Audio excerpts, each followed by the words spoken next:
Ano yung parang nagtulak sa'yo na magpatuloy? Mga anak ko. They are really my greatest blessings. Parang hindi pa paano kay God, di ba? Wala pa. Wala pa. Pero yung heart ko talaga to love my children, kahit unexpected, na binigay sa akin ng Lord, ang mga batang to, yung heart ko na iwanan sila, pabayaan sila, hindi kaya ng puso ko. Ang sakit. Yung pangalan na OFW ako, umiiyak ako araw-araw noon. Pero sabi ko, I need to work hard for them. You know, medyo naiyak ko lang. Very emotional kasi wala akong katuwang, wala akong kasama to help them, guide them, feed them, support them. It's just me alone. So, kung hindi ako kikilos, hindi ko tatapangan, hindi ko lalabanan yung mga challenges ng life ko, who will do that for us? No one. Eh, may dalawa akong anak na umaasa sa akin. So, they really are my strength. And I really look na one day, they will really thank me and know that the Lord is my strength kung bakit ko nakayanan lahat to.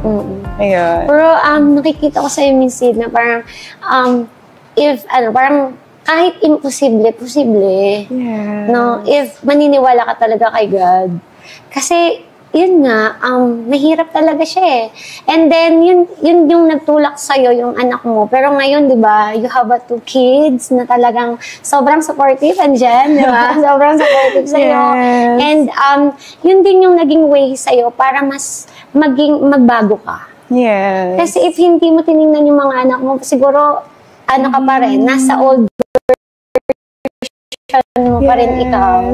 Imo kasi say, one day, mawala ka na lang sa mundong to. Parang anong nagawa mo bilang nanay, di ba? So, dumating ako sa point na ayokong mawala na lang sa mundong to na hindi ko man lang or ma-realize ng mga anak ko na anong nagawa ng nanay ko para sa akin. So, dun dumating yung point na na-realize ko na our parents are not perfect. Nor us, di ba? Pero, pag nakilala mo na ang Lord, matututunan mo na ano yung tama at mali. And of course, mahal mo yung mga anak mo, ayaw mo silang pabayaan na lang, mapunta sa or mapariwara, di ba?